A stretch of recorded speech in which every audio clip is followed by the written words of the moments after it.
committee staff will ensure that I am made aware of your request, and I will recognize you as soon as possible. We'll begin the hearing momentarily. Thank you. I'm going to steal this water over here.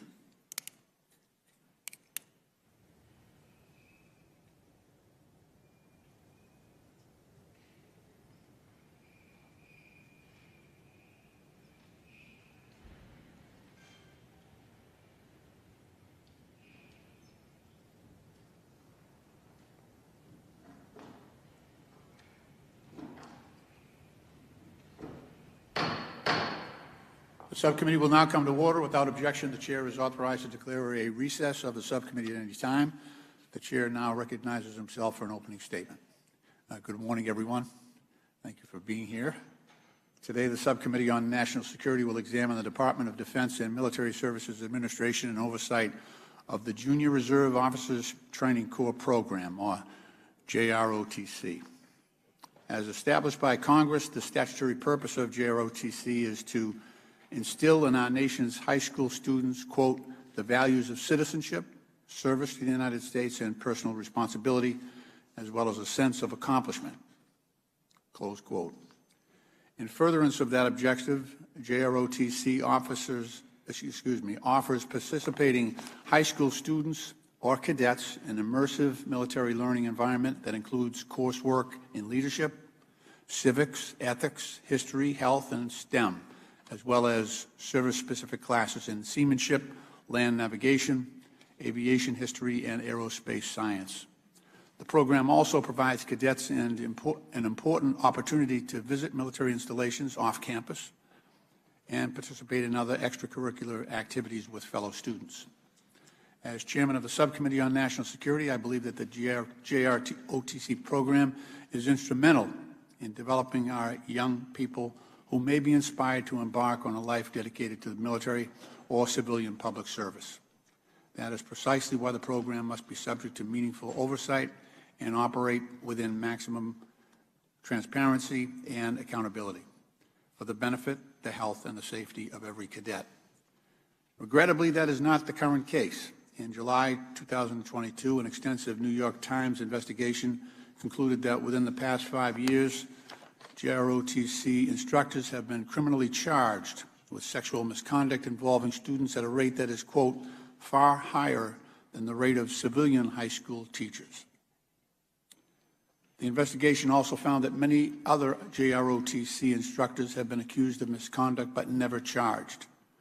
Our own subcommittee investigation has further revealed that the extent of instructor misconduct within JROTC is even more disturbing than previously reported.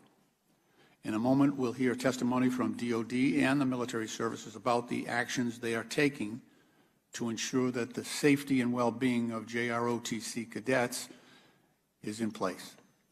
I look forward to hearing more about how they are working to improve the vetting and certification of JROTC instructors, how allegations of instructor misconduct are reported and handled, and how the military services conduct oversight of their respective JROTC programs. I'd like to conclude by framing today's hearing within a broader strategic context. The United States military, the finest volunteer fighting force in the world, is currently grappling with an unprecedented recruitment and retention challenge. This is driven, at least in part, by a lack of trust among our nation's young men and women and their families that the United States military will protect them from unnecessary physical and psychological harm, both at home, during training, and when they are deployed. Many of the young men and women who join JROTC do so with the noblest aspirations of serving our country, either in military or civilian service. And so when they don their military uniforms, even as high school students, they are entitled to such protections as we would wish for our own sons and daughters. As the Department of Defense and Congress continue to address our current readiness and recruitment challenges, it is vital that we restore and maintain the public's faith in military service. We can begin by demonstrating to those who are eager to serve our country that we do not take their health and safety lightly. It is imperative that we honor the sacred commitment of our JROTC cadets by ensuring that they are being educated in a military culture and environment that prioritizes their well-being, and is reflective of their service on behalf of our nation. I want to thank our witnesses for their willingness to testify today, and I will now yield to the distinguished ranking member from Wisconsin, Mr. Grothman, for his opening statement. Thank you. Thank you, Chairman Lynch. Before I get started, I'd like to ask for unanimous consent to have Mr. Fallon from Texas wave on to the subcommittee for the purposes of questions. Without objection, so ordered. Thank you. I would also like to thank the witnesses for all appearing today. This is a very important issue, and it's a proper topic for oversight. We have the greatest military in the world, primarily because of the men and women who serve. These men and women often grow up wanting to serve their country and join the Junior Reserve Officer Training Corps in high school or the Reserve Officer Training Corps in college to prepare. These programs provide training, education, and leadership skills necessary for the military. JROTC operates in every state with more, and it has more than 3,500 programs. Approximately 538,690 cadets are enrolled. That's pretty good for approximately, isn't it? The programs are vital to the success of our military. Unfortunately, recent reporting regarding sexual abuse and instructional misconduct is very concerning. The New York Times found that 33 JROTC instructors in the past 5 years have been criminally charged with sexual misconduct involving students. This is shameful. It's at a far higher rate than civilian high school teachers. At least 7 were flagged for allegations previously but allowed to keep teaching. In total, over the past 5 years, there have been 60 allegations of sexual misconduct against JROTC, with 58 of the 60 substantiated. While those 58 received an initial suspension of certification, more must be done to protect our young men and women who wish to serve in uniform. I'm interested in asking each of you not only what your plans are to protect your cadets in the future, but also if there are any identifiable patterns across these allegations. Patterns in location, demographics, age, and gender would help inform where the reforms can be most tailored to provide the largest return and protect the most cadets. I hope this will be a productive hearing and result in substantial change from each of you. Again, Mr. Chairman, I thank you for holding this hearing, and I yield back. I thank the gentleman. Again, we have several members who are not on the Oversight Committee, but who have done remarkable work in this area, in addition to Mr. Fallon, who has already been waived on. Without objection, the member from Texas, Congresswoman Sylvia Garcia, is recognized for the purpose of participating in questioning the witnesses. And without objection, the member from Pennsylvania, Congresswoman Houlihan, is recognized as well for the purpose of participating in the questioning of the witnesses. Thank you. I will now introduce our witnesses. First, we'll hear from Mr. Thomas Constable. Okay.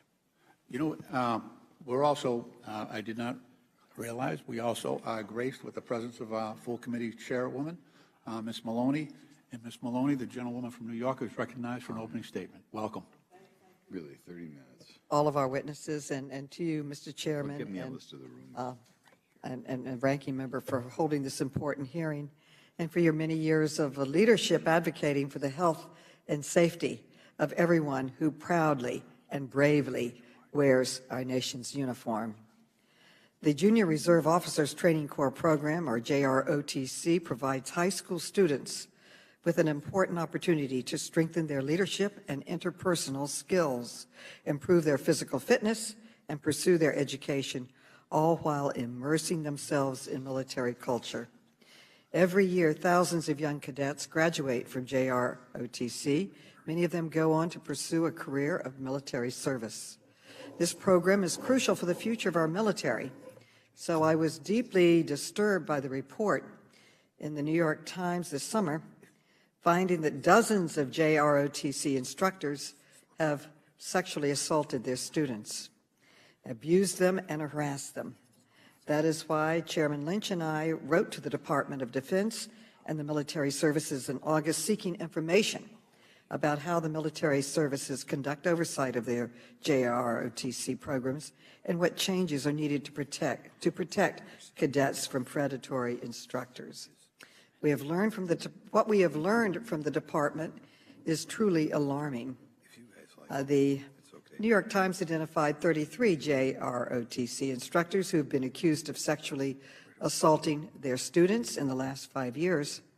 But our investigation, as the chairman noted, shows that the problem is far worse than what was reported. We found that the Defense Department has received at least 60 allegations of sexual abuse, harassment, or other misconduct, and in the past 5 years, 58 of which were substantiated following a law enforcement or investigation. The department also told us that the military services do not always conduct annual in-person evaluations of their programs for JROTC, while the Army conducts so-called assist visits on a yearly basis for individual programs in need of additional attention. It otherwise only inspects 1/3 of its units each year. Meanwhile, the Air Force completes in-person assessments every 3 years, while the Army and Marines perform such examinations every other year.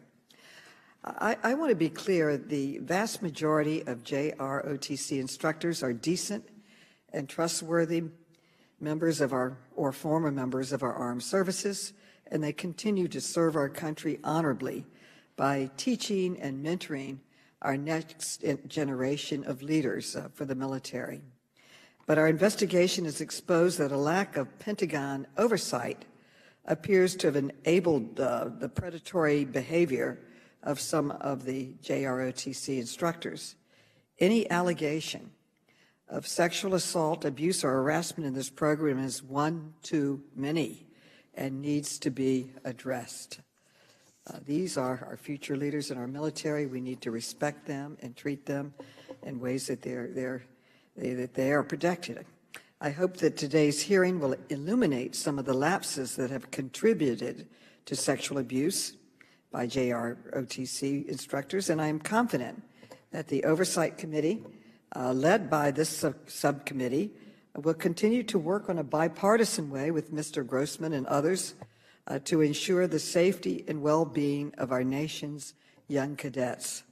I thank the chairman for holding this hearing, and I look very much forward to the testimony and to your ideas of how to make sure this never happens again and how our distinguished military goes forward in a way that protects our young cadets. I yield back. The gentlelady yields back, and I just want to say that I know this is one of the final hearings that we will have during this current session, and I do not want to miss the opportunity to say thank you to Chairwoman Maloney. I have served with you for over 20 years on this committee, and I can think of no one who has been more productive or persistent under the rubric of oversight in investigating and correcting some of the wrongs that we have seen during our time in this Congress. And I just want to thank you for your leadership, not only on this issue, but on so many issues over the past 20 years. I know that you have been a prolific lawmaker. I can think of few members in this Congress that have produced as much legislation as you have, Madam Chair. And you have been both energetic and heroic on championing issues on behalf of people who are powerless. And in this case, our high school students who may feel that they are overmatched and at a power disadvantage. So I just want to take this opportunity to say thank you for your wonderful work on behalf of the people of New York's 12th District in Congress. I want to congratulate you on an illustrious and highly productive career. You have been an example for all of us. So thank you very, very much. Well, I thank you for your leadership, and Mr. Grossman and Ms. Houlihan and everyone here that's working on this issue, and you've shown great dedication, effectiveness, and leadership, and I'm honored to be supporting your efforts today. Thank you. Now I will introduce our witnesses. First, we'll hear from Mr. Thomas Constable, who is the Acting Assistant Secretary of Defense for Manpower and Reserve Affairs at the Department of Defense. Mr. Constable's position directs the department's overall manpower policies, including force training, and education. Mr. Constable previously served for more than 20 years with the United States Army as an active duty soldier before retiring from service in 2008. Next, we will hear from Ms. Yvette Busico, who is the Acting Assistant Secretary of the Army for Manpower Reserve Affairs.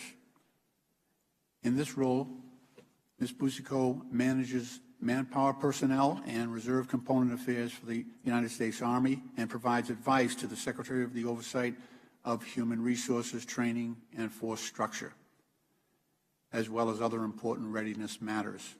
Ms. Busico previously served as an officer in the United States Air Force from 2000 to 2010 and has held several other roles in the Department of Defense. We'll then hear from Mr. Robert Hogue, who is the Acting Assistant Secretary of the Navy for Manpower and Reserve Affairs. In this role, Mr. Hogue is responsible for the overall supervision and oversight of the Navy's manpower and reserve component affairs, including the development of programs and policy related to military personnel and naval education. Mr. Hogue has a distinguished career as a member of the senior executive service with the Navy and the Marine Corps, including previously serving as the senior legal advisor to the Commandant of the Marine Corps. Finally, we'll hear from Mr. Alex Wagner, who is the Assistant Secretary for the United States Air Force for Manpower and Reserve Affairs. In this role, he provides overall supervision for matters related to the Air Force's manpower, military and civilian personnel, and reserve components. Mr. Wagner has also previously served in multiple civilian roles at the Defense Department, including as former Chief of Staff to the Secretary of the Army. Mr. Constable, Ms. Busico, Mr. Hogue, and Mr. Wagner, could you please rise so that we can swear you in? And could you please all raise your right hand? Do you swear or affirm that the testimony you're about to give is the truth, the whole truth, and nothing but the truth, so help you God? Let the record show that the witnesses have each answered in the affirmative. You may be seated. Without objection, your written statements will be made part of the record. With that, Mr. Constable, you are now recognized for an oral summation of your testimony. Good morning, Chairman Lynch, Ranking Member Grothman, Madam Chairwoman, by surprise, and distinguished members of the subcommittee. Thank you for the opportunity to testify today to discuss the Junior Reserve Officers Training Corps program, better known as JROTC. We might call it JROTC as we get going throughout the morning. Every officer holds a special position of moral trust and responsibility. No officer will violate that trust or avoid responsibility for any of their actions. Those are not my words. Those, excuse me, those are the opening to the officer's creed. It's required learning for all new officers and the creed that we all try to live by in all we do in the Department of Defense. But sometimes we fail. And when we do, it's our moral obligation to take stock of our processes, to ensure we're doing all we can to set conditions for the success of our members. And today, that includes the retirees who are honored to continue to wear the uniform as instructors, and that includes the high school students who have heard the call early in life and joined a junior ROTC program. There is no place, no justification for the misconduct that has taken place within the JROTC program. These incidents are directly opposed to our core values and in no way reflect the military training and education that JROTC instructors received while serving in uniform. The Department of Defense has an unwavering commitment to the safety and well-being of all JROTC participants and to holding personnel accountable for any misconduct. We do this in coordination with the schools, the military departments, and the Department of Education. To that end, my office has been coordinating closely with the military departments to conduct a complete review of governing policies. We have found areas where we can improve and standardize policy and procedures across the services in order to prevent sexual harassment and assault, to hold personnel appropriately accountable when there is misconduct or abuse. We intend to have some updated policies in place by the end of this year. We're also working closely with the Department of Education, given its role in regulating and enforcing compliance with Title IX and the resources available to them to ensure that victims receive the help they need in response to sexual misconduct. We must never allow anyone who represents the Department of Defense, either directly or indirectly, to break faith with our communities.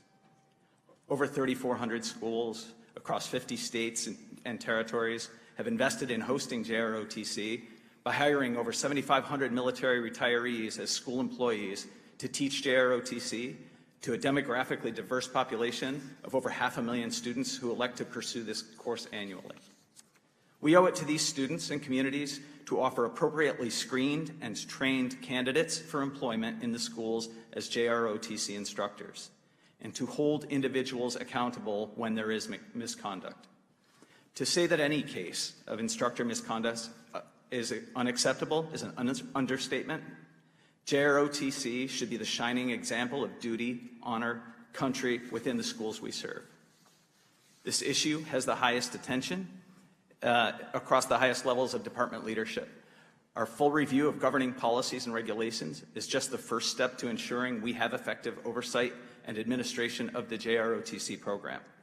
The Department of Defense acknowledges our moral obligation to protect those in our care and hold accountable the standards of military retirees who are privileged to continue to wear the nation's uniform as JROTC instructors.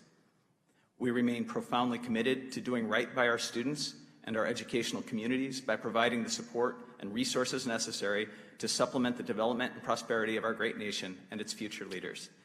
Thank you again for your time and the opportunity this morning. I look forward to your questions. Thank you. The chair now recognizes Ms. Busico. You are now recognized for 5 minutes for a presentation of your testimony. Thank you. Chairman Lynch, Ranking Member Grothman, distinguished members of the subcommittee, thank you for the opportunity to testify on behalf of the men and women of the United States Army. I would like to start by stating that I share your outrage regarding the reported mistreatment of junior ROTC cadets, and I understand why this is such an important topic to discuss today. As a proud graduate of the Oxon Hill High School JROTC just over the bridge in Maryland, I have a unique connection and understanding of this program. I remember vividly, proudly putting on the uniform for my first time and getting my first opportunities at formal leadership, learning about discipline, health and wellness, and most important, what it means to be a citizen of these United States of America. I'm grateful for my instructors, Lieutenant Colonel Tony Edler, Colonel Curtis Spencer, Chief Master Sergeant Frank Killebrew, and Master Sergeant Dave Ferguson, who helped mold me into an Air Force junior ROTC cadet, a senior ROTC cadet, an Air Force officer, and for laying the foundation for me today as the Acting Assistant Secretary of the Army for Manpower and Reserve Affairs. I want to emphasize that Army senior leaders require personnel who are placed in a position of trust to act in a manner that is worthy of that trust. My team and I are prepared to work transparently with you to improve the Army's junior ROTC program and prevent breaks in that trust from happening again in the future. The Army's top priority is its people, to include students participating in Army JROTC activities.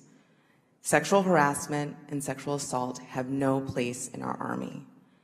We take JROTC instructor misconduct very seriously, given our long-standing commitment to providing a beneficial program for students and our emphasis on preventing harmful behaviors. JROTC instructor mistreatment of cadets is particularly egregious because of the faith and confidence that the Army, parents, students, and the nation place in those teachers, and we will not tolerate it. From Secretary Wormuth and Chief of Staff McConville, to our TRADOC Commander General Gary Brito, our Cadet Commander General Tony Manera, our brigade commanders, and our instructors in the programs, we lead and follow by our Army values. The United States Army Cadet Command oversees the junior ROTC program and is proactive in its approach to screening instructor candidates and training instructors to provide a safe learning environment for our cadets. Instructors found unsuitable due to illegal activity or behavior contrary to Army values are decertified permanently and removed from Army JROTC classrooms. 6 years ago, Cadet Command broadened its procedures to include the Tier 1 DBI background check screening, FBI background check screening in accordance with Army Directive 2014-23. This screening is the cornerstone of the Army's JROTC instructor vetting process and enhances the local school district screening process. That said, we can and will go further to prevent and punish instructor misconduct. The Army is working in coordination with the other services in the Department of Defense to improve oversight of the JROTC program, decrease the chance of these incidents from occurring again, and ensure the continued success of the program. As Chairwoman Maloney said, the overwhelming majority of Army JROTC instructors perform their duties honorably every day. In its 106th year, the U.S. Army has the oldest JROTC program in the United States. Providing service and civic-related instruction to students in 8th through 12th grade, it is an exemplar of programs for our youth. In the past 5 years, its 1.2 million participants contributed 14.6 million hours of community service. Just one example is the Cypress Lake High School JROTC cadets from Myers, Florida, who led campus cleanup following Hurricane Ian. Research shows that JROTC cadets have a higher high school attendance rate, a higher high school graduation rate, and a higher grade point average than their peers. We're proud of this work and appreciate its value in enabling America's youth and increasing their propensity for civil service. Chairman Lynch, Ranking Member Grothman, distinguished members of the subcommittee, thank you for the opportunity, and I am happy to take your questions. Thank you. Mr. Hogue, you're now recognized for 5 minutes. My apologies. Good morning, Chairman Lynch, Chairwoman Maloney, Ranking Member Comer, Ranking Member Grothman, and distinguished members of the subcommittee. I appreciate the opportunity to appear before you today to discuss the actions that the Department of the Navy has taken in response to the reported sexual misconduct involving Navy and Marine Corps Junior Reserve Officer Training Corps instructors, JROTC. I want to convey on behalf of Secretary Del Toro and the senior Department of the Navy civilian and military leadership that we take every instance of alleged sexual misconduct very seriously and are taking immediate action to improve the JROTC program to do everything within our power to avoid any future instructor misconduct. Across the nation, the Navy and Marine Corps partners with more than 800 JROTC host schools with roughly 100,000 participating students. JROTC teaches life skills that colleges and employers highly value in the prospective applicants, but that are typically not taught in a high school curriculum. Through the JROTC curriculum, instructors help cultivate skills that position students better for success inside and outside the classroom. Our youth need positive leaders, mentors, teachers, and role models to help prepare them to make good decisions in life and become productive citizens of our nation.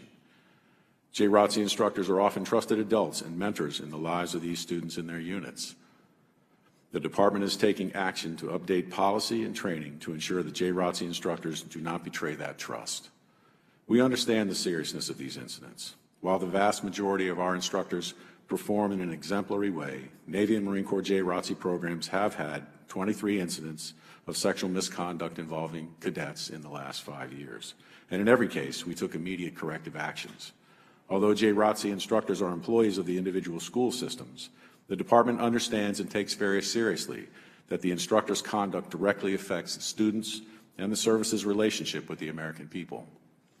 We are striving to ensure that all instructor conduct is appropriate and positive, building trust with JROTC cadets, host schools, and the American people. These are sensitive issues, particularly because the victims are minors. And it is sometimes difficult for the department to know the exact nature of the misconduct and the results of every investigation, as local authorities and school districts occasionally do not or cannot release information.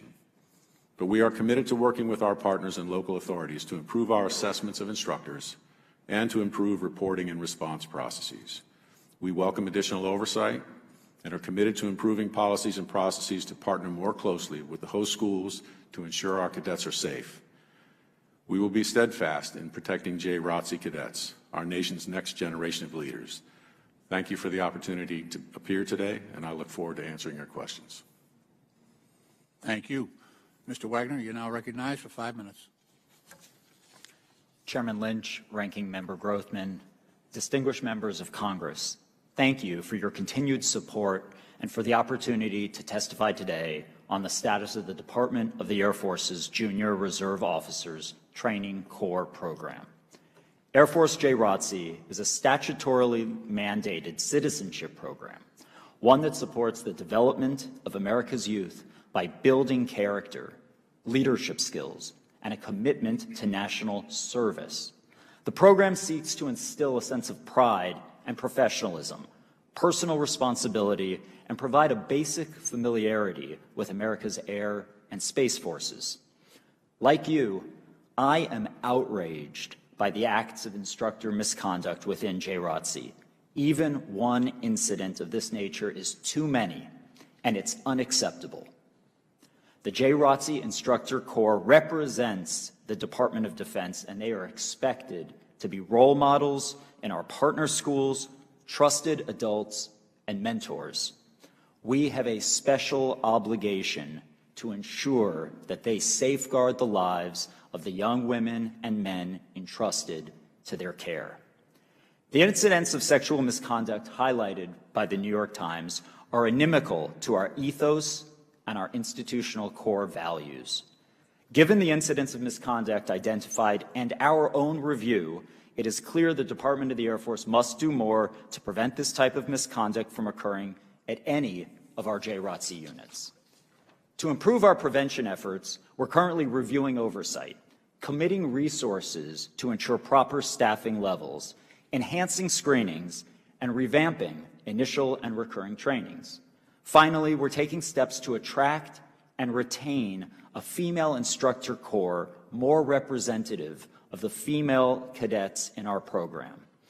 Our goal is to reduce the number of sexual assaults, harassment, and other incidents of exploitation to zero. And to that end, I am committed to improving oversight and enhancing program resources. In closing, I'm very thankful, and I want to emphasize this, to the outstanding instructors and staff who continue to work hard day in and day out, giving their best to this program in order to motivate and inspire our next generation of leaders. Their efforts truly change lives and grow a stronger air and space force. As previously stated, even one incident, however, is too many, and we owe our cadets a program where all associated with JROTC can learn, grow, and thrive. We are aggressively taking action, focused on improving the safety and well-being of our cadets, and want to ensure that Congress and the American people know that we take these responsibilities seriously. Thank you for the opportunity to appear before you today, and I look forward to your questions. Thank you.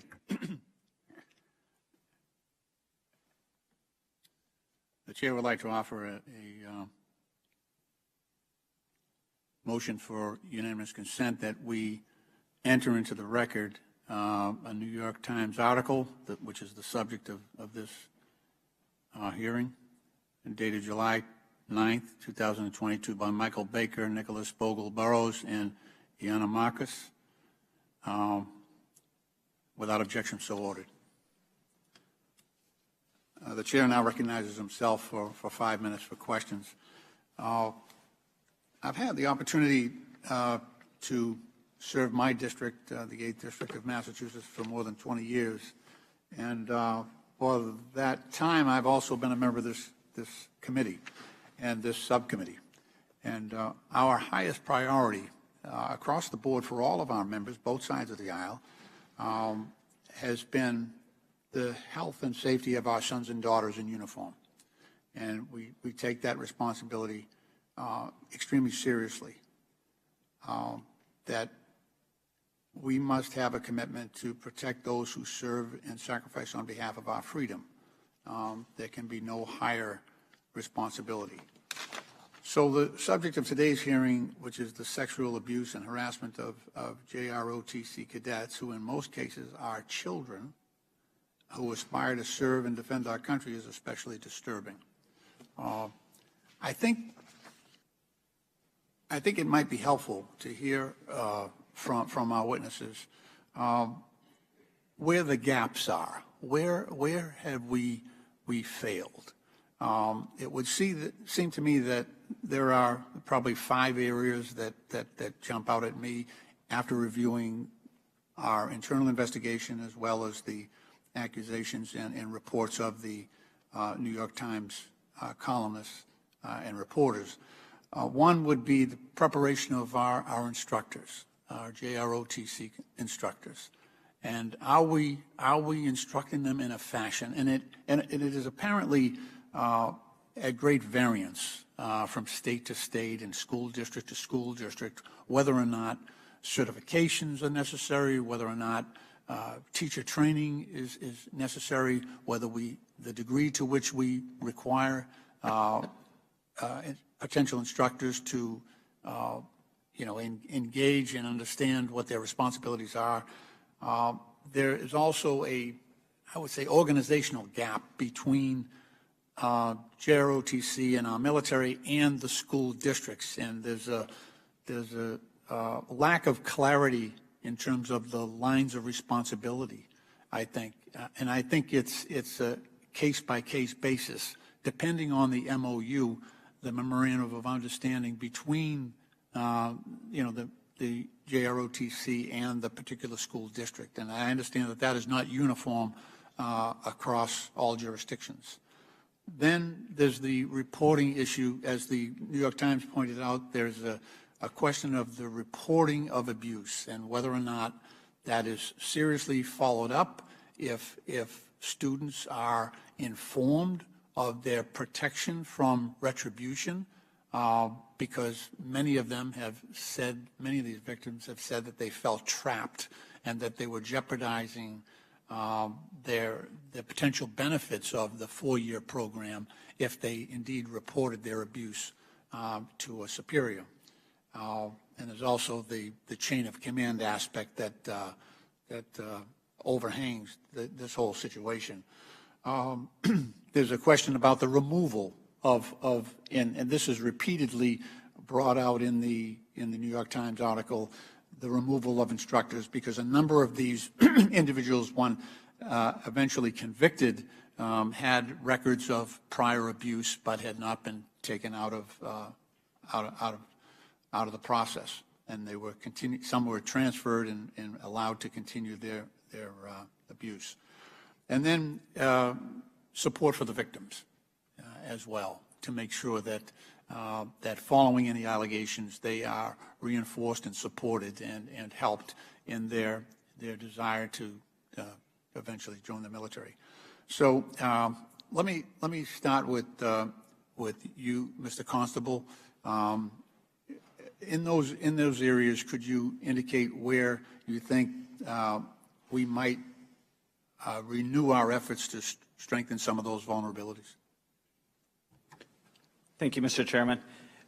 We look at this across the board, just as you've described it. Inconsistency is probably a characteristic that's fair to apply here.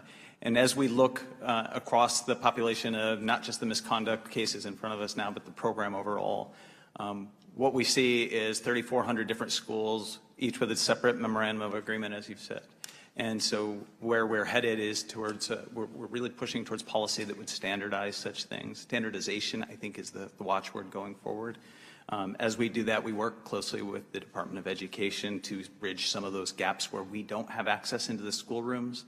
As far as reporting goes, personal data for children is a sensitive, very sensitive issue anyhow, so conveying that from 50 different states has different rules and policies, perhaps, that we don't have access to. I think going through State Department, we'll see what we can cover, and I think that if we can't get there still, we'll be back to work with the committees to see what might be done going forward.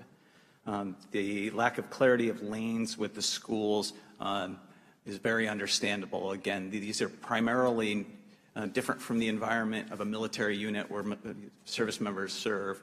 These are high school students who are living a high school student's life, and one elective throughout their day, maybe the junior ROTC program. So in that context, the schools offer to them resources for immediate reporting, for local access to local law enforcement, et cetera. Title IX with Department of Education will bring more resources to bear to ensure that they're meeting all of the requirements set forth in the statutes there. As we go forward, we'll look to standardize, again, not just the MOAs, but the reporting procedure to ensure that it includes everybody from the school all the way up through us and the Department of Education. And then with regard to standardization of the process for response to allegations, the services can address when we go down the line, Mr. Chairman, But I will say that one standard is that when allegations are made, certifications are immediately suspended. When allegations are substantiated, those certifications are then permanently withdrawn. So any case that doesn't get through, we would have to look into to find the specific details of that case. Thank you. I've exhausted my time, and I would now recognize the ranking member, the gentleman from Wisconsin, Mr. Grothman. For 5 minutes. Yeah, the statistics show that you're far worse than a regular school, and there's not maybe the appropriate alarm here in your testimony. Mr. Hogue, why are you worse than an average, school district that hires teachers? Why are we so far behind even that standard? Mr. Grothman, thank you for the question. I don't know the numbers that you're speaking on. I'm sorry I can't speak with any familiarity of how we stack up against regular high schools and allegations that are faced within districts concerning teachers. But I assure you, we are very alarmed at every instance that's reported in the New York Times article or that we become aware of otherwise.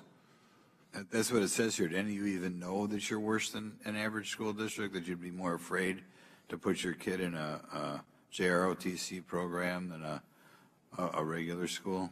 None of you ever heard that before? Mr. Grothman, if I could, I visited some of our JROTC units last week in preparation for this hearing to make sure that I had some understanding of what the conditions look like in local units. And I had this conversation with 2 principals. In both cases, those principals said to me, 23 instances out of 100,000 students, of course that's not good. But in our particular county, we have many more allegations against teachers. I didn't do anything to hunt down those numbers, sir, but that was the response I got at the local level. Just so I understand, we're not being tricked here. Appears in someone's background that needs to go back to cadet command for additional vetting before an instructor is certified to appear in the classroom. Claiming my time because I only have 24 seconds left. In your testimony, you stated that 6 years ago, the Army started requiring all JROTC instructors to undergo a child care national agency check and inquiry screening. And you said that this screening is the, quote, cornerstone of the Army's JROTC instructor applicant vetting process. But Mr. Wagner, in your testimony, you wrote that the Air Force will not require JROTC instructors to pass the same child care national agency check and inquiry screening until April of 2023. Mr. Wagner, why is the Air Force just now pursuing this requirement? Congresswoman, thank you for your question. I just want to emphasize that we are learning our best practices from some of the policies and procedures the Army has put into place. We are aggressively moving forward to implement that check. That check is on top of a 20-year history for all military retirees that in order to be certified as eligible instructors is part of our review. We also are making changes immediately to address some of the vetting issues that you articulated, one of which is we've noticed a gap with new school administrators who aren't familiar with our memorandum of agreement. And so what we've done is we will be providing information to all new school administrators about the terms of what the Air Force's obligations are, as well as what the school's obligations are. We're expanding the training modules online and virtual that our instructors are required to complete, and we're putting in new processes and programs into our week-long on-site training process prior to them receiving their ability. I'm sorry, Mr. Chairman, and I've heard nothing about additional vetting or background checks or making sure that we don't have people with a dangerous history responsible for supervising children. It's really troubling that so many bad actors appear to have slipped through the JROTC instructor vetting process.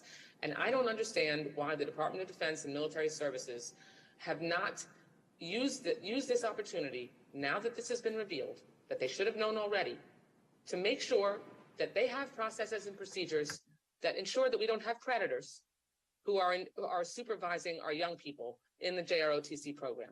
This is shocking. I don't understand how this has not been treated with urgency, and you have work to do. And I appreciate the opportunity to shed light on this issue, because we are endangering, the military is endangering our nation's youth who are in this program without making sure we have the vetting and background checks that are essential to ensure that we have people who are safe to be in these roles. Thank you for the indulgence, Mr. Chairman. I yield back. The chair, first of all, I appreciate the passion and the point that you have put your finger on, and there is great disparity in terms of the vetting process. I did note that in some of the opening statements, reference was made to the FBI vetting process, which had been adopted by one, perhaps, of the one of the branches. However, that must be made uniform and it must be enhanced. And I would embrace any effort that the gentlelady from Florida would have in terms of legislation to that end. So again, I appreciate all her energy and focus on this issue, and I acknowledge that she has been doing this for an awfully long time. Thank you. I yield back. So much. Next up, we have the gentlelady from North Carolina, Ms. Fox, is recognized for 5 minutes. Thank you, Mr. Chairman. Ms. Buccico, in your opening statement, you explained that there were 26 allegations of sexual misconduct against instructors in Army JROTC programs. Of those 26 allegations, 25 instructors were decertified. Does the Army typically wait for the results of investigations into misconduct allegations before decertifying an instructor? If so, are there options to temporarily suspend an instructor's certification? Congresswoman, the Army flags anyone who is under investigation, which means that they can't have any positive personnel actions taken on their behalf while they're under investigation. They're immediately removed from the classroom pending that investigation, and after the outcome is learned, then they are decertified. And does the Army have options to remove instructors from the classrooms? You just indicated that. Or is it entirely up to the school to do that? Congresswoman, we have strong partnerships with our school districts, and we work with them to remove JROTC instructors that are under investigation from the classrooms. Mr. Wagner, in your opening statement, you said that differing school district background check requirements present a vulnerability, and the chairman just mentioned about the FBI vetting process, and that the Air Force is adopting the, quote, Child Care National Agency Check and Inquiries Background Investigations requirements for all Air Force JROTC instructors and applicants as a way to address this vulnerability. Will this background check system be utilized prior to an applicant's placement in a school, and how does this system differ from what the Air Force has used until now? Congresswoman, this process is now on top of our current vetting process. All Air Force JROTC instructors have a military records check, which is a comprehensive review of a 20-year military career in which an instructor was conclusively discharged honorably. We are now adopting this background check, which is the gold standard used by schools across the country and the Army, which includes, as the chairman referenced earlier, an FBI background check as part of it. This is the national agency check prior to any instructor eligibility for certification. Then, once a certified and eligible instructor is hired by a local school, then they undergo that local school's individual background check, which is done in the same way that they would perform for any other instructor. Okay. A follow-up, Mr. Wagner. Does the Air Force have a mechanism in place where a student can report misconduct directly to the services? And if so, how are students informed of that option? So the New York Times article shined a light on some of the gaps in our program. And as you identified, while we have a website that has information for people to reach out to Air Force JROTC headquarters, it's not sufficient. And so what we've done is we have already taken steps to modify the parental consent form that parents and cadets sign at the beginning of the school year to include specific information on how to reach Air Force JROTC headquarters with any concerns. Mr. Hogue, what about the Navy?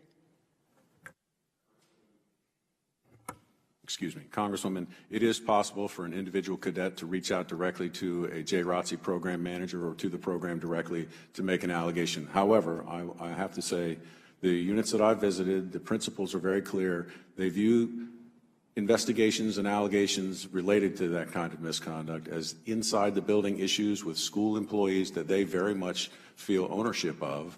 And to some degree, we have to rely on their reports to us to engage our processes. But to your other question to my colleagues, we do have the ability and do, in fact, suspend certification of instructors upon receiving allegations, and that removes them from the classrooms, after which we work with the partner schools to ensure students are safe and that the program is running well before anything else happens with that instructor.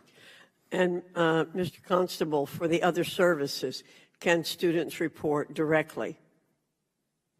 Every student has some means to report, some directly through the local program, some all the way through higher commands through the hierarchical structure like Ms. Busico has described. One of the policy directives that we have penned out going forward will be to ensure that there's an acknowledgement that students, parents have all the necessary information to report these incidents and allegations directly. Thank you, Mr. Chairman. I yield back. Gentlelady is back. The chair now recognizes the gentlelady from California, Ms. Spear, who is the chair of the House Armed Services Committee Subcommittee on Military Personnel, and who I have worked with extensively on this issue. I was able to be a member of her congressional delegation that investigated this same issue at Fort Hood, Texas, but she has been the leader on this issue in the United States Congress. The gentlelady from California is recognized for 5 minutes. Mr. Chairman, thank you very much. Let me applaud you for holding this hearing. I'm not going to sugarcoat this. This is a scandal. And it's one that each and every one of you need to take ownership of. It is chilling to think that after we have been addressing this issue for over 10 years within the military, where we know that cases exceed 20 to 30,000 a year and only 5,000 report, and we know that the chain of command has been part of the problem, to come and see this going on in our classrooms in high school is, it's traumatizing to me, to be quite honest. You have known about this since 2017. Cases date back to 2017. But for the New York Times article, we would know nothing about this. And you're relying on what they found out in the New York Times investigation to somehow inform you of what you should be doing. When you saw these cases coming up in 2017, 2018, 2019, 2020, 21, why didn't someone raise the alarm that we have a huge problem? These are 500,000 kids, and we spend $500 million. And to somehow suggest that, well, it's up to the schools, and we've got to let local law enforcement handle this, that's, frankly, BS. And I think there needs to be an absolute comprehensive review, because let me tell you what happens. Lackland Air Force Base is a great example. There were 30 military training instructors with these 17, 18, 19-year-olds that were sexually assaulting over 60 of their trainees. Not one of the trainees came forward to report because they wanted to just get out of the training program and move on. So, to start with, I think every one of these individuals who have been decertified, I think you need to go back in each of your services and determine, by interviewing the young JROTC students who were taught by that particular individual, whether or not they were sexually harassed or assaulted by him. Because we don't know the depth of this. We've got 60 cases. I can't begin to think how many young people are impacted. And you've got to take ownership of it. Beyond that, excuse me, I think that most of these people are former military. Is that correct? Would you say 100% are former military? All right, we've got 100% former military. Many of these same individuals were sexually harassing and assaulting in the military. Cases were swept under the rug. They were predators. They got away with it. There's probably not going to be an FBI record on them.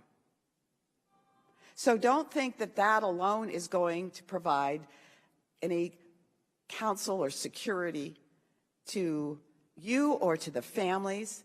And you know, in some respects, I feel we should just shut down this program until you can get it right. I don't want another kid to be sexually harassed or assaulted that will stay with them the rest of their lives.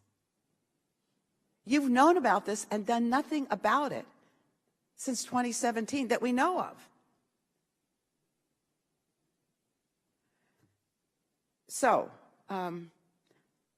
I want to know to what extent you can then bring these so-called instructors who were former military back into the military, have them reviewed, separated for unprofessional conduct, and have their pensions stripped. That's what I think should happen. Now, I don't know if we can legally do that, and if we can't presently do that, I hope my colleagues will think about ways of promoting that in future Congresses. But this is beyond repugnant, and you have got to take ownership. I yield back. The gentlelady yields back. The chair now recognizes the distinguished gentleman from Texas, Mr. Fallon, for 5 minutes. Mr. Chairman, you're very grateful, and to my colleagues, I want to thank everyone, particularly the chair, for allowing me to wave on to the subcommittee today to discuss a matter of great importance to our national security. I myself am a product of the University of Notre Dame's Air Force ROTC program, and it's an experience that I'm incredibly grateful for. It's a program that's not surprising to me that benefits so many, about 500,000 young men and women in our country. I was surprised to learn there's 3,500 units across the country. And what JROTC does is it allows students an introduction to military life and values and service, and it provides a structure and skill sets, and it instills that strong sense of duty and personal sacrifice and teamwork. So it's very important. And it's so terribly unfortunate that this incredible program has been besmirched by predators. And make no mistake, sexual harassment and abuse, as we all know, has no place in our military, especially in junior ROTC. And the scum who harmed these youth deserve nothing but the full force of the law and justice. The safety of our students participating in junior ROTC is paramount to a successful program. And I'm glad, and thank you, Mr. Chairman, for having this hearing. I sit on the House Armed Services Committee, and we have spent a lot of time examining the issues of military recruitment. So I just wanted to take a bit of a different tact, because it concerns me that only 1% of our adult population in this country serve in the military. And the DOD's reported recently that 77% of young men and women between the ages of 16 and 20 are ineligible for military service. In fact, 52% of Generation Z has no interest and desire at all and has never even considered serving. So across the board, we're having trouble with recruiting. The Army missed their recruiting goals by 10,000. It's expected to be even worse this year. The Navy missed their recruiting goals across all components by about 2,000. The Air Force met their active duty goal, but only by a little bit of creative accounting with delayed entry, and they missed their reserve component goals entirely. So, folks, we're at a critical juncture, and we're facing really an impending crisis. In 1980, 18% of our population were veterans. 2018, it's down to 7%. So junior ROTC is playing a critical role, and it's one of the few places where young people can have a positive and instructive interactions with our military services, and that's why this hearing is so important, because it's under threat. So for the sake of student safety and military recruitment, both of which are matters of national security, I'm calling for greater oversight and transparency within the junior ROTC program. It's a role that's become more important because of the facts that we've shared and as it relates vis-a-vis to recruitment as well. Instructors need to be held accountable, and the reputation of our military services need to be protected. Mr. Constable, what is each of the services doing to create an environment of positive interaction and engagement with junior ROTC, with the broader civilian population? Congressman, thank you, and thank you for your service. I didn't understand you were an Air Force grad, so thank you for your service and continued service. The services do engage. I think it would be best if you'll indulge me to allow the services to speak to how each of them does it within their service. Thank you. Okay, thank you. Mr. Fallon, we have, first of all, I would like to start by saying that we share your concern and the concern of your colleagues on the subcommittee. We are working this problem. We're taking this very, very seriously. We understand the effect this has on the reputation of the junior ROTC program and on the services writ large, and the effect that it's having on recruitment. That said, the junior ROTC programs are a staple of the community. I mentioned how many millions of hours the cadets undertake in community service. It's a core part of those programs. It really does go a long way to instill a sense of citizenship, a sense of community, a duty to country, and they engage in activities as varied as adopting highways, cleaning up schools. There's a number of ways that junior ROTC cadets are encouraged to interface with their communities in the Army program. And as far as the other branches, what is it pretty much the same, or is there anything different that wasn't just articulated? Sir, if I could, very similar to what the Army is, and I'm sure what my colleague from the Air Force would also add. Can I just add on top of that? We understand the challenge. We do, and we do take it very seriously, although it may appear from the newspaper articles that's not the case. We do take it very seriously. We understand that we're attempting to draw from this pool, or hoping to draw from this pool, for future recruits and leaders of this country and of our services. With respect to how we ensure that they're safe to engage at the school level, if I understood your question correctly, each of our instructors does receive some training about how to engage and how to relate at the local, but in my opinion, this is one of the areas where we need to focus a little bit more strongly, and within the Department of the Navy, I have asked my teams to begin doing just that, to ensure that how we impart to the instructors the importance of maintaining a professional mentorship distance and yet remain relatable to the teens is extremely important, and we are attempting to focus on it and get after that, sir. Congressman, similarly, we've taken proactive steps already to address some of your concerns. We're now requiring an instructor prohibited activities form that will be now signed annually by all instructors. But taking a step back, I think one of the things I wanted to emphasize is that I share your interest in this growing civil-military divide. And the Air Force views this principally not as a recruiting program, but a citizenship program, one that helps cadets, young people, develop a self-confidence, a sense of confidence, real skills, an understanding of discipline, and critically, a familiarity with the military that in some cases might be their only experience throughout most of their lives with military culture and military life. And I think viewing this through the citizenship lens underscores why this program is just absolutely so critical as this civil-military divide grows. You know, next year is the 50th anniversary of the all-volunteer force, and we're looking aggressively to take steps to help narrow that civil-military divide, and a successful JROTC program where every student feels safe is at the core of doing that. Mr. Chairman, thank you very much. I yield back. The gentleman yields back. The chair once more recognizes one of our members who has done extraordinary work in this regard. While she is a member of the House Armed Services Committee and brings that perspective, she also brings the perspective of an Air Force captain. So the chair recognizes the gentlelady from Pennsylvania, Ms. Houlihan, for 5 minutes. Thank you. I appreciate that, Mr. Chair, and thank you very much for the opportunity to wave on. I also really want to associate myself with Chairwoman Spears' comments as well. One of the things I was struck by, having been in ROTC myself and served in the Air Force, is I remember the people who led me, and they were almost to a person, people who had formerly worn the uniform or were currently wearing the uniform.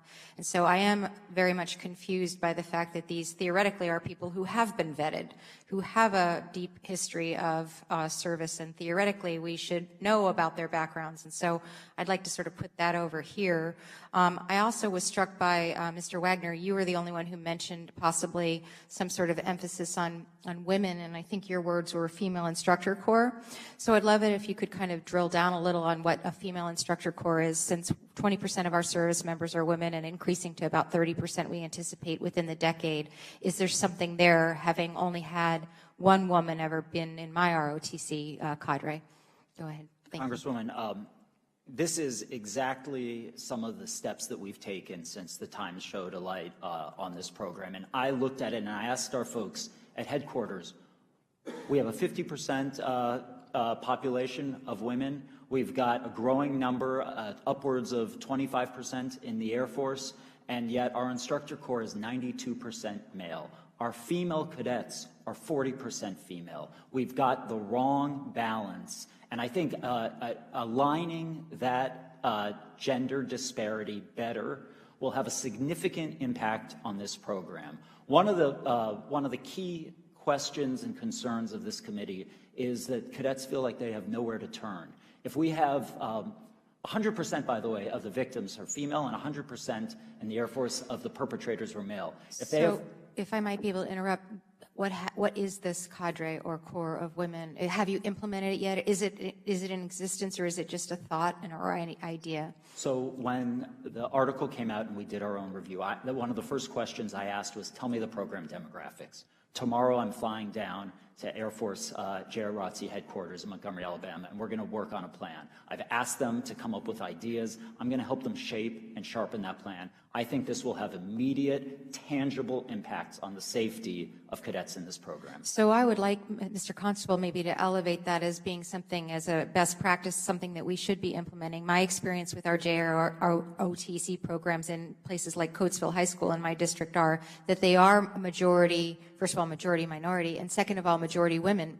And I think that it is important that we make sure that the people, not only for their own safety, but also for them being able to see themselves and the people who are leading them, that there be more of an emphasis on women who are helping in that leadership. With what remains of my time, Secretary Constable, I would like to sort of highlight some of the New York Times article, which spoke a little bit about the training. And as near as I understand it, the training is simply a 2-week military training course. And of that training, it has to do with supplies and books and teacher-student boundaries. And very, very briefly, having also been a teacher, I was a former high school chemistry teacher, I can tell you that there's a whole lot more to teaching than just what happens, in your lesson planning. What have you learned, and is there anything that you are changing in the weeks that you have in training to focus more on boundaries and student relationships? Thank you, Congresswoman. Absolutely. Going forward, as I said, standardization is our watchword, and certainly as we take a look to standardizing the training that each instructor must receive, we want to make sure it's the right amount of training and, of course, that it's the right things. And clearly, the logistics of signing for textbooks is probably not paramount, and we will ensure going forward that the training is comprehensive enough to address such sensitive issues. With what remains of my time, sir, could you share with me a little bit of the DoD approval process for instructors? Again, really confused and conflicted by the fact that they largely are people who are serving or have served in uniform previously. Indeed, they are. They are 100% people who have served honorably and retired from the military. These services, each of the services has a process by which a retiree applies for certification as a JROTC instructor. They go through the background check and the requisite checks for each of the services, and when they've met the standards, they are then certified as instructors. That includes the training, and they are offered up then as candidates for schools to hire as a certified JROTC instructor. With my last 15 seconds, if you would indulge me, Pennsylvania, which is where I come from, has a proactive program that monitors for teachers' arrests, which includes JROTC instructors through our public databases. My understanding is there's no national equivalent or tracking system for that kind of a process. For you, sir, Mr. Constable, would this sort of a model be useful for the DoD and oversight of JROTC, and should we be working with the Department of Education to ensure this better coordination and transparency? Congresswoman, that is definitely something we're looking at. I believe we owe members of the committee a response to that by the end of the month, and it is something that we discuss, and it's certainly something that would have a huge value to us. Thank you for the indulgence, Mr. Chairman. I yield back. The gentlelady yields back. The chair now recognizes one more of the courageous and energetic women who have been working on this issue for some time. I recently was down in Fort Hood, Texas, and she had been very active on a case of a young woman, Vanessa Guillen, who was her constituent and who has been very, very active on this issue. Chair now recognizes the gentlewoman from Texas, Ms. Garcia, for 5 minutes. Thank you, Mr. Chairman, and thank you for allowing me to weigh in. And Vanessa Guillen, for the record, was in ROTC at one of our local high schools, Chavez High School. And we know that there are ROTC programs around the country, and I think it's worth mentioning that 70% of them are in the South at high poverty Title I schools, much like Chavez High School and other high schools in my district. So this has not just an impact on anyone that joins the ROTC, but more specifically, it impacts minority women. So I have many concerns about this, and quite frankly, I'm just almost flabbergasted at the lack of real action coming from the Department of Defense and all the military branches. 5 years. 5 years. Representative Spear mentioned it's been going on since 2017. 5 years. But it wasn't until a New York Times article comes out that you all are maybe, and I'm saying maybe, reacting, because quite frankly, with no disrespect to anyone, it just doesn't appear to me that although you say you're outraged, I'm just not feeling it. You know, 5 years is a long time. The article came out, I think it was August or September. And all that we can really specifically mention is the child care testing and maybe increasing vetting. But I still didn't hear specifics. And Mr. Constable, you said you had a short list. I mean, what does that mean? Just a short list? We're talking about young women potentially being sexually assaulted and sexually abused.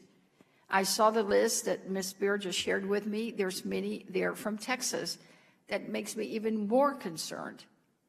Now, are you all aware of the letter that Ms. Spear and I sent in September to Secretary Austin and Secretary Del Toro, Wormuth, and Kendall?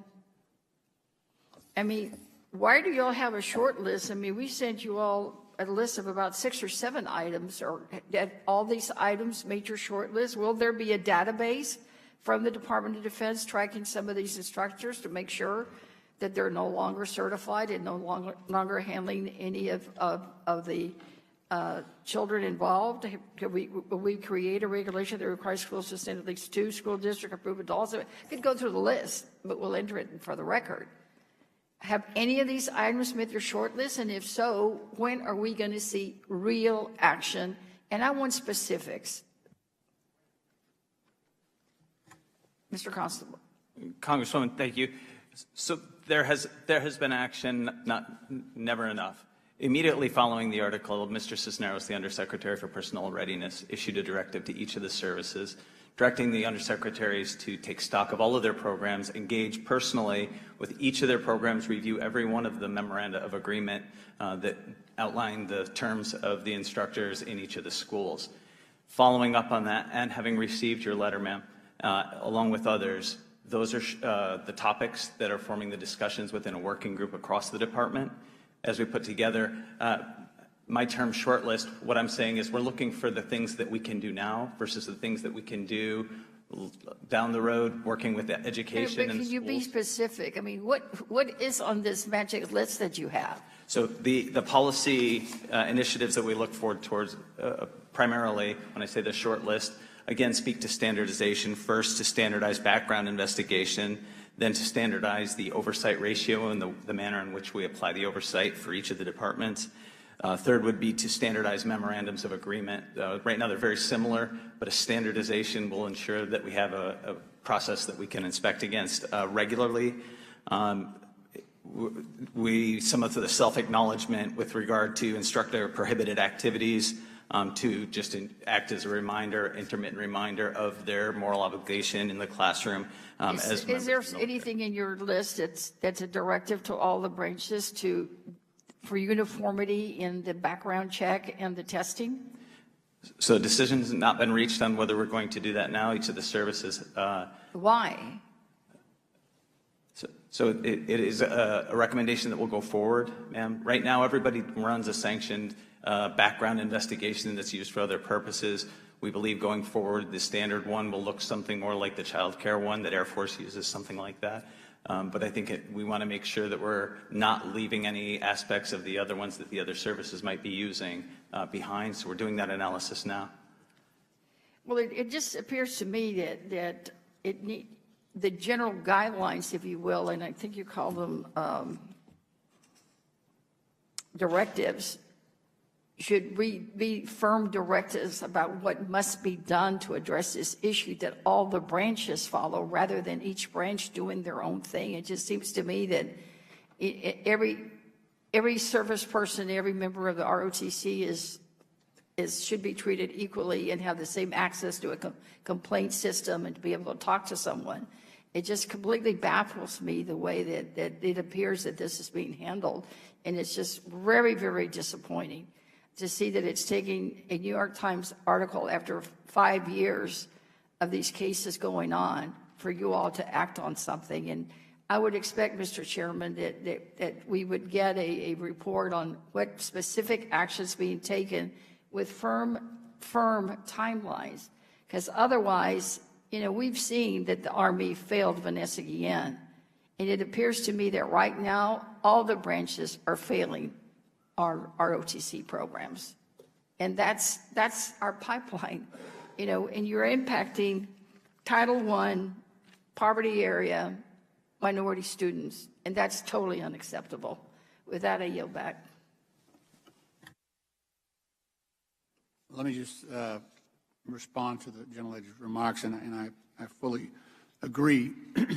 What I would suggest is that we will collectively, as you probably remember, the Undersecretary Gil Cisneros is a former member and someone who I traveled with down to Fort Hood and who joined our review of those cases involving both Vanessa Guillen and also Sergeant Eldon Fernandez, who's from my district, who tragically took his own life after a reported sexual assault. And I would suggest that we have a bipartisan briefing with Undersecretary Cisneros. We lay out a plan that, and I know there are separate plans at various stages of progress ongoing, but there is a need to harmonize at the highest standard. For instance, the FBI vetting process. Do we have an enhanced vetting process that is suitable to all of our entities here?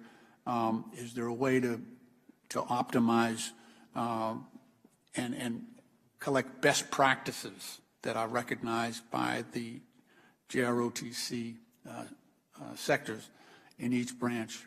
Is there a way to provide the greatest level of protection?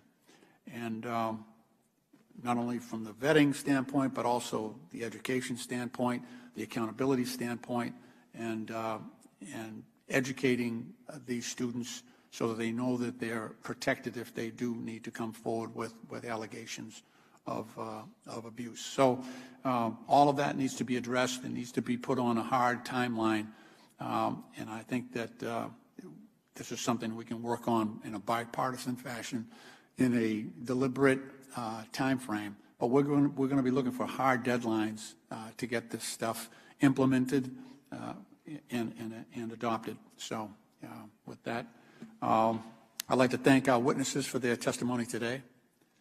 Mr. Chairman, I did have some opening remarks that I didn't do because in the interest of time and to ask some questions. I'd like to submit those for the record, and also some questions that I had with regard to oversight of the facilities of where some of these programs are run. I had a complaint from one of my local high schools, and I toured the facility. I mean, it was really deplorable, and I know they defer to the school districts, but I think there should be an oversight role for the Department of Defense and the different services. So I'd like to submit some questions for the record.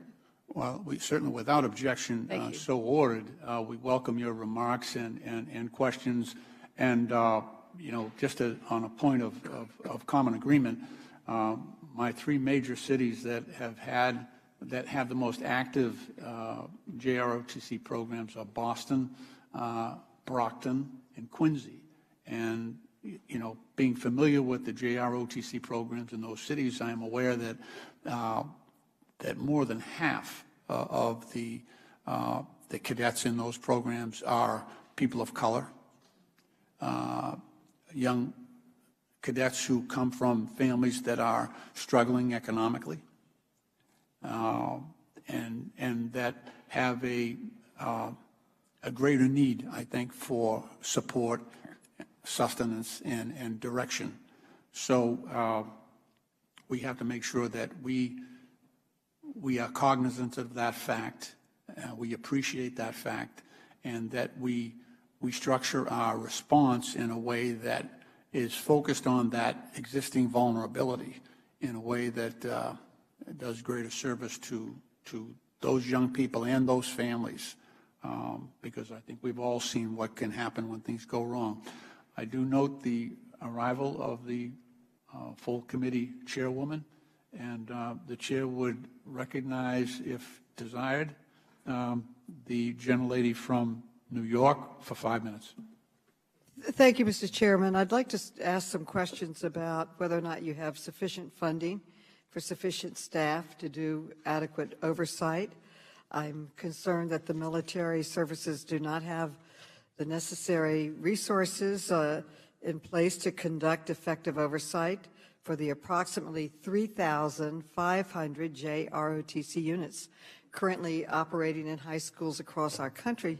So I'd like to ask Mr. Wagner, in your written testimony, you stated that the Air Force currently employs 9 regional directors who each oversee 97 Air Force JROTC units. That is not a recipe for effective oversight. It sounds that you're understaffed to me. Mr. Busico, how many staff positions does the Army currently have in place to oversee its 1,700 JROTC programs? Ms. Busico. Chairwoman Maloney, I will, with your indulgence, take that question for the record. I know that there are 8 brigades that report for JROTC into Cadet Command, but I'm not sure of the exact number. Okay, Mr. Hogue, can you provide the number for the Navy? Ma'am, if I could, like Ms. Busico, I'd like to take the question for the record, but I will assure you, in each structure, we have a program manager, we have a regional director, area managers, and then we have additionally 2 instructors in most of our schools as well. So we do have the talent out there to do that. I will concede that there are some challenges bringing in additional staff. Staffing is tough in these units, and funding would contribute to our ability to bring in more staff, no question about it. Okay, thank you. Mr. Wagner, what impact do infrequent evaluations and inspections have on the Air Force's ability to effectively identify problems within the individual JROTC units? Madam Chairwoman, this is exactly one of the reasons why we are currently undertaking a manpower study. The 97-to-1 regional director to unit ratio is inadequate. It's not effective enough, and we've got to do better. You've got my commitment that we will. We're looking to lower that number to 30-to-1. On-site inspections, not every 3 years or so, but annually, we believe we'll have an appreciable difference. And as we put resources towards this program, we think we're going to have better outcomes. Well, that's good news to hear, and we look forward to supporting your efforts and funding your efforts. Information provided to our committee by DOD, and which we released this morning, shows that the other military services are also not consistently evaluating these programs or units in accordance with DOD instructions. In fact, the Army reported that it only conducted on-site inspections annually for approximately a third of its JROTC units. And Ms. Busico, why is the Army unable to evaluate all of the units on an annual basis in JROTC? Chairwoman Maloney, we understand how important and valuable our oversight function is, and we are working to do better. We do have a schedule of inspecting all of the units of every third year or so, and we're currently looking in conjunction with our sister services in the department about ways that we can improve our oversight. Like Mr. Wagner, you have my commitment that we will provide to this committee information on how we are going to get better. Okay, if you could add to getting back to us what additional resources or personnel would be needed to enable you to make evaluations annually as required by DOD instructions. So it's clear that a sustained oversight of the JROTC program is lacking. I look forward to working with all of you, and particularly Chairman Lynch and our Republican colleagues, to ensure that we provide the Department of Defense and the military services with the necessary tools and funding that you need to get the job done. We can't expect you to do a job if you're not funded and you don't have the money to have the personnel to help you do it. So we look forward to working with you for more effective oversight. These are the future leaders of our military, and we need to make sure that they are not traumatized, that they have positive experiences, and that their character and that their strength only grows and is not attacked in any way. So I want to thank you for what you do every day to keep all of us safe, and we appreciate your military service to our country. We're deeply grateful, and I yield back. The gentlelady yields back. In closing, I'd like to thank our witnesses for their testimony today, and I appreciate the seriousness with which you're all taking this issue, and I am very grateful for the energy and attention that so many members on both sides of the aisle have put into this issue. And I think this hearing has demonstrated that, and from your own testimony today, that this is only a first step. And DOD and the military services still have a long way to go towards ensuring the safety and well-being of all our JROTC cadets. So it's my expectation that we need to maintain contact. We need to stay in touch. You need to stay in touch with our subcommittee about the progress you're making in standardizing your instructor vetting and training processes, for example, as well as the variance in MOUs that the military services reach with our host school districts. And I would also welcome the opportunity to continue working with all of my colleagues who have raised very salient points and have offered great suggestions and recommendations on where we go next as part of the subcommittee's effort to draft legislation in this new Congress that would hold DOD accountable for implementing these changes. And with that, I want to thank our panelists for their remarks. I want to commend my colleagues for participating in the important conversation that we've had. I look forward to working with my colleagues on both sides of the aisle to develop legislative solutions to help ensure the safety and well-being of our nation's JROTC cadets. I do notice the ranking member's hand is waving, and he would like to be recognized, so I'm going to pause my closing remarks and give him an opportunity to respond. Yeah, I don't want to have to bang the gavel, so I figured I'd get in there before you bang the gavel. Thank you for coming over today. To be honest, I was a little bit disappointed in things you didn't know, and I was disappointed in that I felt there was a lack of sense of urgency. I mean, you know, sometimes with the government, there's a feeling that we have our jobs, we're always going to have our jobs, so, you know, we can just chug along and not really do things right. This is a serious problem. You have a sexual assault problem much worse in what really should be better in a safer environment in JROTC than private schools. And I hope some of that urgency comes across as you answer other questions that have been given you, and we will keep monitoring it. I mean, like I said, I was at a hearing similar to this when I was in the state legislature, and I felt the same way, that we sometimes there's just a lack of sense of urgency and things you should have known that didn't. So, but thank you, Mr. Chairman, for having the hearing. I thank the gentleman. The gentleman yields back. With that, and without objection, all members will have 5 legislative days within which to submit additional written questions for the witnesses through the chair, which will be forwarded to the witnesses for their response. I ask our witnesses to please respond as promptly as you are able if you receive such a request. This hearing is now adjourned. Thank you.